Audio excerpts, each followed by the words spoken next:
আসসালামু আলাইকুম বন্ধুরা, কেমন আছেন? আশা করি সবাই ভালো আছেন। আজকে আমি ইচা দিয়ে লাউ দিয়ে রান্না করব। তো কী কী লাগছে দেখে নিই। ইচা,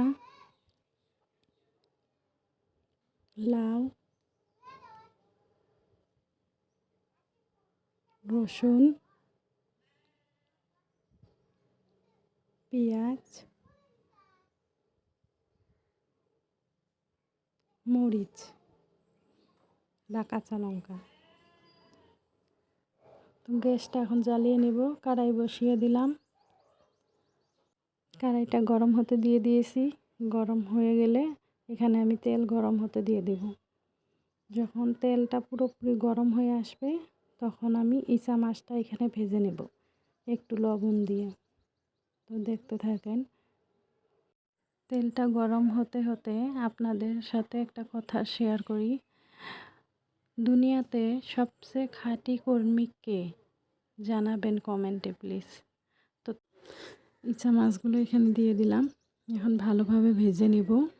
একটু লবণ দিয়ে দিয়েছি যাতে ইচা মাছের চামড়াগুলো যে আছে সেগুলো নরম হয়ে যায়। তারপরে আমি ভালো করে ভেজে নিচ্ছি। আমি কিন্তু কুকুরের চামড়াটা ফেলে দিইনি, এটাকে রেখে দিয়েছি, কারণ ওটা আমার খেতে খুব ভালো লাগে। কার কার খেতে ভালো লাগে কমেন্টে জানাবেন। তো এটা একদম যদি এমনি রান্না হয় তাহলে কিন্তু শক্ত হয়ে যায়, আর এইভাবে যদি লবণ দিয়ে একটু ভেজে নেওয়া যায় তেলে, তো চামড়াটা নরম হয়ে আসে, খেতেও ভালো লাগে। তো আমি সুন্দরভাবে ভেজে নেব লাল লাল করে। যখন কালারটা লাল লাল হয়ে আসবে ওই পর্যায়ে আমি নামিয়ে নেব। সুন্দরভাবে লাল লাল করে ভেজে নিচ্ছি।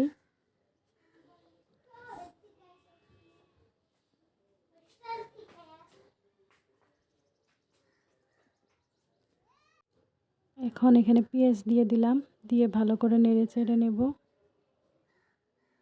সুন্দরভাবে ভালো করে নেড়ে চেড়ে নিয়ে তারপরে এখানে দিয়ে দেব আদা রসুন বাটা। আদা রসুন বাটা দিয়ে দিলাম। তারপরে দিয়ে দেব কাঁচা লঙ্কা বা কাঁচা মরিচ, সেটা দিয়ে দেব।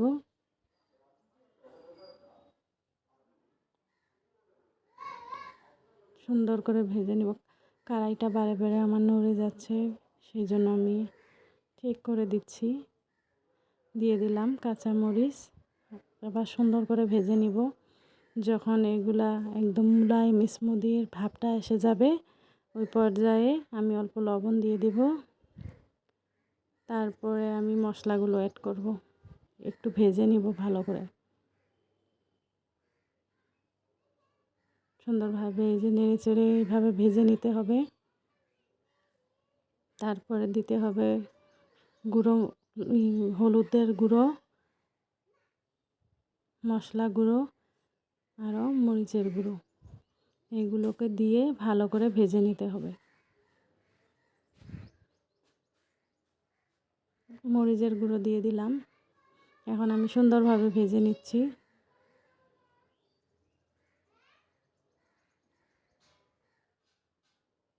সুন্দরভাবে ভেজে নিয়ে তারপরে এখানে পানি দিয়ে দেব। খুব সুন্দর করে ভেজে নিয়েছি, দেখতেই পাচ্ছেন কালারটা কত সুন্দর এসেছে। লাল লাল করে ভেজে নিয়েছি। আপনারাও এইভাবে ভেজে নেবেন। তারপরে পানি অ্যাড করে দেবেন। অল্প দিয়ে দিলাম প্রথমে, কারণ আমি দেখতেছি কতটুক দিলে ভালো হবে। যেহেতু আমার মেজারমেন্ট কাপ নেই, তো আমি আন্দাজেই দিই। এখন আমি ঢাকনাটা দিয়ে দিলাম। তো ঢাকনা তুলে দেখেন কি সুন্দর রং এসে গেছে। ভালো করে নেড়ে চেড়ে নিচ্ছি। সুন্দরভাবে এটাকে লাল লাল করে আমি ভেজে নিয়েছি। এখন আমি নামিয়ে নেব। নামিয়ে নিয়ে এখানে লাউটা দিয়ে দিব। লাউটা দিয়ে এখানে মশলা দিয়ে দেব, ভালো করে নাড়াচাড়া করে নিই। হলুদ গুঁড়ো দিয়ে দিলাম। তারপরে মশলার গুঁড়ো দিয়ে দিলাম।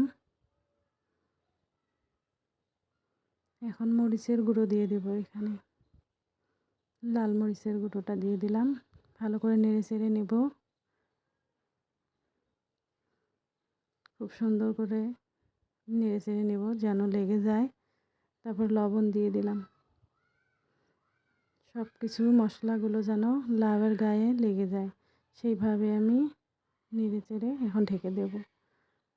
তারপর ঢাকনা উঠিয়ে দেখেন ঝোলটা শুকিয়ে গেছে। আমি ভালো করে নেড়ে চেড়ে নেব। এখন এই যে ইচা মাছগুলো এখানে ঢেলে দেব, একদম ঝামেলা ছাড়া, ঝঞ্ঝট ছাড়া সুন্দরভাবে রান্না, আর খেতেও খুব সুস্বাদু লাগে। যাদের আমার চ্যানেলটা ভালো লেগেছে সাবস্ক্রাইব করবেন প্লিজ।